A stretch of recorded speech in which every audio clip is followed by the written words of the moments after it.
Hello everyone, ప్రస్తుతం ఏపీలో ఉన్న చాలా మెడికల్ కాలేజ్ జగన్మోహన్ రెడ్డి గారు నేనే కట్టించా అన్నట్లుగా కూడా వ్యాఖ్యలు చేస్తున్నారనమాట. సో అసలు ఈ వ్యాఖ్యల్ని ఎలా చూస్తారో కామెంట్ చేయండి. ఒకసారి విశ్లేషణ తీసుకుందాం. ప్రస్తుతం మనతోటి పొలిటికల్ అనలిస్ట్ సిఎస్ రావు గారు ఉన్నారు. వెల్కమ్ చెప్దాం. Hello sir. హలో సార్, మీరేం చెప్తారు? నిజంగా జగన్మోహన్ రెడ్డి గారు ఇవన్నీ కట్టించారంటారా? ఇప్పుడు శంకుస్థాపన చేసినంత మాత్రాన నేనే కట్టానని చెప్పి ఎవరైనా అనుకుంటే మరి శ్రీశైలం కట్టిన వాళ్ళని ఏమనుకోవాలి? శ్రీశైలం శంకుస్థాపన చేసిన వాళ్ళని ఏమనుకోవాలి? లేకపోతే ఇతర ప్రాజెక్టులు కట్టిన వాళ్ళని ఏమనుకోవాలి కదా? శంకుస్థాపన చేయగానే అయిపోదు కదా, ఇల్లు కట్టాలి కదా. శంకుస్థాపన చేసి ఇల్లు కట్టి దానికి రంగులు వేసి దాన్ని గృహప్రవేశం చేసినప్పుడు కదా కట్టినట్టు. జనరల్గా ఇల్లు కట్టినట్టు అంతే కదా. గుణార్థనం తీసినంత మాత్రాన, శంకుస్థాపన చేసినంత మాత్రాన ఇల్లు కట్టినట్టు కాదు కదా. ఇప్పుడు గుణార్థం తీసేసి టెంకాయ కొట్టంగానే అయిపోయింది, మెడికల్ కాలేజీలు వచ్చేసినాయి అని అంటే అది మనం ఎంతవరకు మనం పరిగణలో తీసుకోవచ్చు? జనరల్గా ఇప్పుడు అంత మెడికల్ కాలేజీలు నా దగ్గర డేటా ఉంది. దేశవ్యాప్తంగా ఉండేటువంటి మెడికల్ కాలేజీలు ఎన్ని, ఆంధ్రప్రదేశ్లో ఎన్ని, తెలంగాణలో ఎన్ని అనేది. సరే, ఇప్పుడు జగన్మోహన్ రెడ్డి గారి హయాంలో ఆయన చెప్తుంది ఏంటంటే గతంలో ఉన్న మెడికల్ కాలేజీలు కాకుండా ఇప్పుడు ఉన్నటువంటి ఆయన హయాంలో 17 కాలేజీలు నేను తీసుకొచ్చానని చెప్తున్నాడు. 17 కాలేజీల్లో 2 స్టార్ట్ అయినాయి అని చెప్తున్నాడు. మిగతాయి ఆల్రెడీ ఆన్గోయింగ్లో ఉన్నాయి. ఎన్ని గవర్నమెంట్ ఆధీనంలో నడవాల్సినటువంటి కాలేజీలు, పైగా టీచింగ్ హాస్పిటల్స్ని ఏర్పాటు చేస్తాం. అలాగే జిల్లాకు ఒక సూపర్ స్పెషాలిటీ హాస్పిటల్ లాగా కట్టించాలని చెప్పి అనుకున్నాను. కాకపోతే 2024 ఎన్నికల్లో ఓడిపోవడం జరిగింది. నేను చేసిన దాన్ని చెప్పుకోలేక నేను ఓడిపోయానని చెప్పి ఇప్పుడు కొత్తగా మళ్ళీ చెప్తున్నాడు. ఇప్పుడు ఆయన చేసింది చెప్పుకోలేక ఓడిపోయానని చెప్పి, మొన్నటిదాకా ఈవీఎంల వల్ల ఓడిపోయానని చెప్పారు. ఈవీఎంల వల్ల ఓడిపోయాను అని చెప్పారు. తర్వాత ఏంటంటే ప్రజలు చంద్రబాబు నాయుడు గారు బిర్యానీ పెడతారంటే నా పలావుని కాదని చెప్పి వెళ్ళిపోయారు అని చెప్పి ఒకసారి చెప్పారు. ఇట్లా రకరకాలుగా చెప్తున్నారు. ఇప్పుడు కొత్త స్లోగన్ అందుకున్నారు. ఏంటి? నేను చాలా చేశాను, నేను చెప్పుకోలేక ఓడిపోయానని. చెప్పుకోలేక ఓడిపోయానని చెప్పడం అనేది నాకైతే ఆశ్చర్యం కలిగించింది. ఎందుకంటే సొంత మీడియా ఉంది. అసలు నాకు విచిత్రం ఏంటంటే, నేను తిరుపతి వెళ్ళినప్పుడు, తిరుపతే కాదు ఏ పట్టణానికి వెళ్ళినా 2024 ఎన్నికలకు ముందు నువ్వు ఏ పట్టణానికి వెళ్ళినా కానీ 360 డిగ్రీస్ యాంగిల్లో నువ్వు ఎటన్నా చూడు జగన్మోహన్ రెడ్డి గారి బొమ్మే కనపడేది. ఎటన్నా చూడు నువ్వు, ఇంకో రెండో బొమ్మే కనపడేది కాదు. ఇంకా చెప్పుకోలేకపోతున్నాను, చేసింది చెప్పుకోలేకపోయాను అంటే అర్థం ఏంటి? ఆడుదాం అందరికి ఎంత ప్రచారం ఇచ్చారు, గాడ్తో సహా ఫోటోలు వేయించుకున్నారు, ఎన్ని ప్రచారం ఇచ్చారు. ల్యాండ్ టైటిలింగ్ యాక్ట్ అని చెప్పేసి సొంత సొంత భూములకి ఆయన బొమ్మ వేసుకుని ఇచ్చాడు కదా. నేను చేసింది చెప్పుకోలేకపోయానని చెప్పడం అనేది, ఆ తర్వాత బటన్ నొక్కే ప్రతిసారి వాళ్ళ సొంత మీడియాలో భారీగా అడ్వర్టైజ్మెంట్లు ఇచ్చుకునేవాళ్ళు. బటన్ నొక్కిన ప్రతిసారి ఇచ్చుకునేవాళ్ళు. కొన్ని కోట్ల రూపాయలు, దాదాపు 1500 కోట్ల రూపాయలు ఏమైంది అడ్వర్టైజ్మెంట్స్ కానీ అన్నారు. మరి అది పబ్లిసిటీ కదా. వాళ్ళు సిద్ధం సభలు పెట్టారు. సిద్ధం సభలకి ఏం తక్కువ ఖర్చు పెట్టారా? అదేమో పొలిటికల్ సభలు, కానీ ప్రభుత్వం నుంచి డ్రా చేశారు డబ్బులు. మరి చెప్పుకోలేదు ఎక్కడ? చెప్పుకోలేకపోయామనేది ఎక్కడ? అసలు ఎంత పెద్ద ఎత్తున ప్రచారాలు చేశారు, హోర్డింగ్స్ పెట్టి, తర్వాత డయాస్లు ఎంత పెద్ద పెద్ద డయాస్లు పెట్టి కట్టారు. హైప్యాక్ వాళ్ళు ఎంత పబ్లిసిటీ చేశారు. హైప్యాక్ వాళ్ళు తర్వాత గులకరాయి ఎపిసోడ్ని ఎంత ప్రచారం చేసుకున్నారు. అని కొన్ని విషయాలు ఆశ్చర్యం కలిగిస్తాయి. ఇప్పుడు చంద్రబాబు నాయుడు గారు కళ్ళార్పుకున్న అబద్ధం చెప్పేస్తున్నాడని చెప్పి అంటున్నారు. ఆయన కళ్ళార్పుకున్న అబద్ధం, సరే ఆయన రాజకీయ నాయకుడిగా ఆయన విమర్శించవచ్చు. కళ్ళార్పుకున్న అబద్ధం ప్రత్యేక హోదా ఇస్తానంది ఎవరు? మద్య నిషేధం చేస్తానంది ఎవరు? సిపిఎస్ రద్దు చేస్తానని చెప్పింది ఎవరు? పెట్రోల్ డీజిల్ రేట్లు తగ్గిస్తానని చెప్పింది ఎవరు? ఇటు చెప్పుకుంటూ పోతే దాదాపు 70-80 హామీలు ఉన్నాయి. ఇది చేయనివి చెప్పి 2019 ఎలక్షన్ ముందు హామీ ఇచ్చి ప్రజలకి వాళ్ళని నమ్మించి చేయనటువంటివి చాలా ఉన్నాయి. నేను అనేది ఒక రాజకీయ పార్టీ అనేది 100% చేయలేదండి. కొన్ని ఇంపార్టెంట్ చేయాలి కదా. అసలు ఆ ఎన్నికల్లో నువ్వు గెలవడానికి కారణమైనటువంటి అంశాలు ఏంటి? ప్రత్యేక హోదా, మద్య నిషేధం, సిపిఎస్ రద్దు, ఈ 3 కదా ప్రధానమైనటువంటి అస్త్రాలుగా పనిచేసింది. నేను నవరత్నాల తర్వాత సంగతి, మీ క్యాంపెయిన్ చేసుకోవడానికి, పబ్లిక్ ర్యాలీ కావడానికి ఈ 3 ప్రధాన అంశాలు కదా. ఆ 3టిని నెరవేర్చలేదు కదా. మరి కళ్ళార్పుకున్న అబద్ధాలు ఎవరు చెప్పినట్టు? ఇదొక అంశం. 2, మెడికల్ కాలేజీల విషయానికి వచ్చేటప్పటికి ఇప్పుడు PPP మోడ్లో వాటి నిర్మాణానికి అనుమతులు ఇచ్చారు చంద్రబాబు నాయుడు గారు. అసలు మామూలు దేశవ్యాప్తంగానే పీపీపీ మోడ్లో మెడికల్ కాలేజీలే కాదు, అసలు మామూలుగా వర్క్స్ కూడా పీపీపీ మోడ్లో జరుగుతున్నాయి. పీపీపీ మోడ్ అంటే ఏంటి, అసలు అబ్రివేషన్ ఏంటి? Public private partnership. Public private partnership. Public అంటే ఏంటి? గవర్నమెంట్ పార్టిసిపేషనే కదా. పబ్లిక్ అంటే గవర్నమెంట్ పార్టిసిపేషనే. గవర్నమెంట్ కూడా ఉంటుంది. ఒక ప్రైవేట్కి రాసేవాళ్ళ ప్రైవేట్కి ఇచ్చేస్తారని చెప్పి ప్రచారం చేస్తున్నారు. ప్రైవేట్కి ఇచ్చేస్తాం, మేము రాగానే మొత్తం రద్దు చేసేస్తాం, ఇంకెట్లా కూల్చేస్తాం వల్ల. ఎందుకు? ప్రజావేదిక కూల్చేశారు కదా, 9 కోట్లు పెట్టి కట్టిన ప్రజావేదికని జగన్మోహన్ రెడ్డి గారు అధికారంలో రాగానే 2019లో తొలి రోజు చేసిన పని అదే కదా. అవును సార్. సో ఆయన అందుకు ఒక రకంగా ఒప్పుకోవాలి జగన్మోహన్ రెడ్డి గారిని. నేను అధికారంలోకి రాగానే మళ్ళీ ఈ మెడికల్ కాలేజీని అన్ని రద్దు చేస్తాను అన్నాడు ఆయన. ప్రైవేట్ కాలేజీని మొత్తం రద్దు చేసేస్తాను అని అన్నాడు. అది చాలా సంతోషించాలి. కూల్చేస్తాం అన్న ఆయన. నేను రాగానే కూల్చేస్తాం, వీళ్ళు కట్టారు కాబట్టి అన్న. అంతవరకు మంచిదే.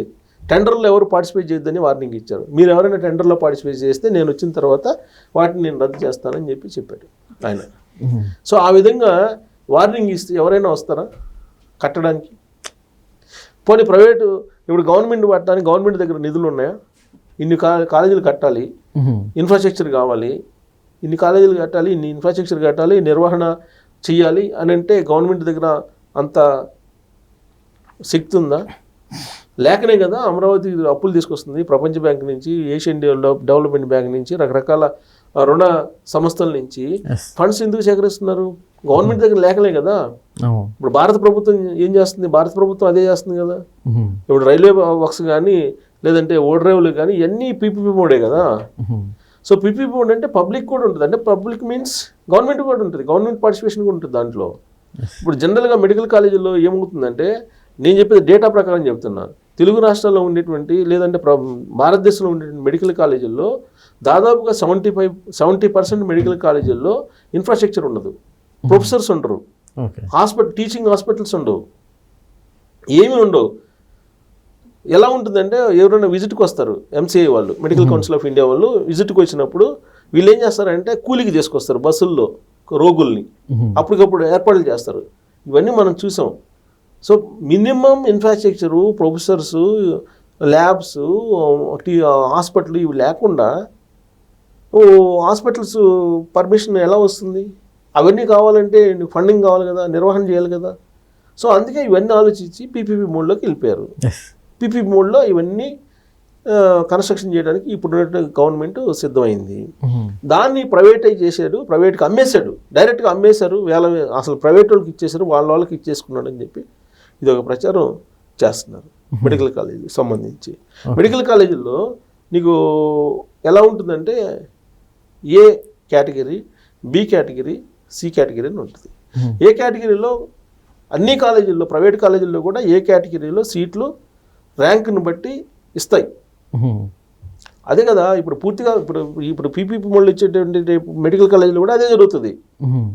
తర్వాత బి కేటగిరీలో ఉండేటువంటి వాళ్ళకి ఇప్పుడు ఏదో 12 లక్షలే ఉంది సంవత్సరానికి ఫీజు బి కేటగిరీ వాళ్ళకి. సి కేటగిరీ అంటే దీంట్లో ఎన్ఆర్ఐలు వీళ్ళు వస్తారు, డొనేషన్ కట్టేవాళ్ళు, దానికి 2 కోట్లు 3 కోట్లు వసూలు చేస్తున్నారు ఇప్పుడు. సి కేటగిరీ అది. ఇది గవర్నమెంట్ కాలేజీల్లో ఉండదు, ప్రైవేట్ కాలేజీల్లో అంటే పీపీపీ మోడ్లో ఉండేటువంటి కాలేజీల్లో ఉంటుంది ఇది. సో గవర్నమెంట్ కాలేజీల్లో అంటే ప్యూర్గా నీకు మొత్తం అక్కడ కూడా బి కేటగిరీ ఉంటుంది, అక్కడ కూడా బి కేటగిరీ ఉంటుంది. ఏ కేటగిరీ, బి కేటగిరీ ఉండదు, ఓన్లీ ఏ కేటగిరీ ఉండరు గవర్నమెంట్ కాలేజీల్లో కూడా. ఇప్పుడు గుంటూరు మెడికల్ కాలేజ్ చాలా ఫేమస్ అండి, గవర్నమెంట్ కాలేజ్ ఎప్పటి నుంచి పురాతనం ఉంది. ఇవాళ గుంటూరు మెడికల్ కాలేజ్ సీట్ వచ్చినప్పటికీ కూడా ప్రైవేట్ కాలేజీలో చేరేటువంటి వాళ్ళు ఉన్నారు.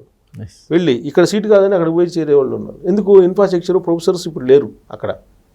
ఇది యాక్చువల్ సిచ్యువేషన్ మెడికల్ కాలేజీలకు సంబంధించి. సో దీన్ని ఇప్పుడు ఆయన ఏమంటాడు, నేను రాగానే వాటిని రద్దు చేస్తానంటాడు. ఇంక వాళ్ళు ఎందుకు వస్తారు కట్టడానికి? కాంట్రాక్టర్లు వస్తారా ఎవరన్నా? ఎప్పుడు ఎలా ఉంటుందో మనకెందుకు ఈ గొడవ అని చెప్పి దూరంగా ఉంటారు. అల్టిమేట్గా ఏంటి? ఆంధ్రప్రదేశ్ నష్టపోతుందిగా. ఇప్పటికే ఇండస్ట్రియలిస్టులు రాకుండా మెయిల్స్ పెడుతున్నారు, ఇండస్ట్రియలిస్టులు రావట్లేదు. పైగా సింగపూర్ వెళ్తే ఈ మధ్య సింగపూర్లో అడిగారంట లోకేష్ గారిని, నెక్స్ట్గా మీరు ఒకవేళ అతను జగన్మోహన్ రెడ్డి గారు వస్తే మా పరిస్థితి ఏంటి, ఒకవేళ మీరు మీతో భాగస్వామ్యం మేము రాజధాని నిర్మాణంలో పార్టిసిపేట్ చేస్తే అని చెప్పి అడిగారట. సో అలాంటి సందేహాలు ఉన్నప్పుడు ఇండస్ట్రియలిస్టులు ఎట్లా వస్తారు, లేకపోతే కాంట్రాక్టర్లు ఎలా వస్తారు? ఇది అల్టిమేట్గా ఏంటి, రాష్ట్రం మీద పడుతుంది ఈ ఎఫెక్ట్.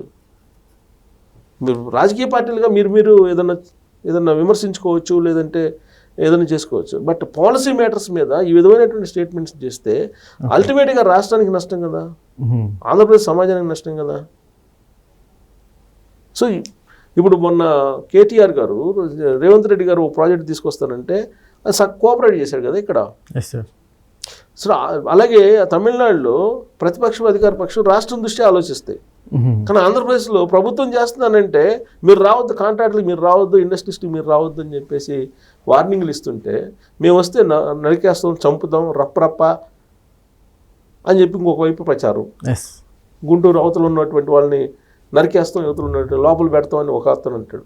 ఇంకొక అతనేమో పోలీసుల్ని బట్టలు ఇప్పదీసి నిలబెడతామని ఇంకొక అతను అంటాడు.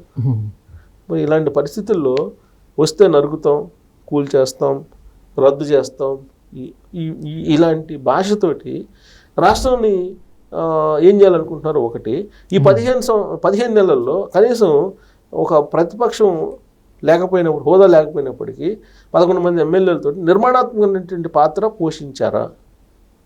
తొలి రోజే చంద్రబాబు నాయుడు గారు ప్రమాణ స్వీకారం చేశారో లేదో ఢిల్లీ వెళ్ళి రాష్ట్రపతి పాలన పెట్టాలని చెప్పి డిమాండ్ చేశారు. అర్థం ఉండాలి కదా.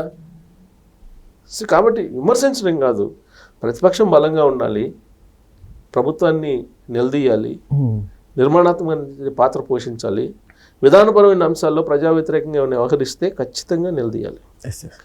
అలా కాకుండా మీరు కనుక పార్టిసిపేట్ చేస్తే టెండర్లో నేను వచ్చిన తర్వాత మీ ఎంత చూస్తా అని అంటే ఈ ప్రభుత్వం చర్యలు తీసుకోవాలి. అలాంటి వాళ్ళ మీద చర్యలు తీసుకోవట్లా.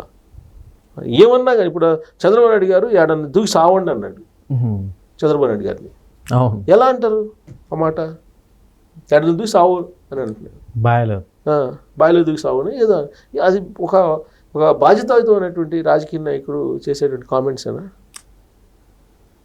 కాదు కదా. ఇప్పుడు మాట్లాడేటప్పుడు ఒక స్టేచర్ ఉంది, ఒక పార్టీకి అధినేత, మాజీ ముఖ్యమంత్రి ఆ విధంగా మాట్లాడితే ఆ పార్టీ క్యాడర్, నేను కాక మొన్న ఒక ఫిల్మ్ని ఇచ్చారు వైఎస్ఆర్ కాంగ్రెస్ పార్టీ వాళ్ళు రైతులకు సంబంధించి.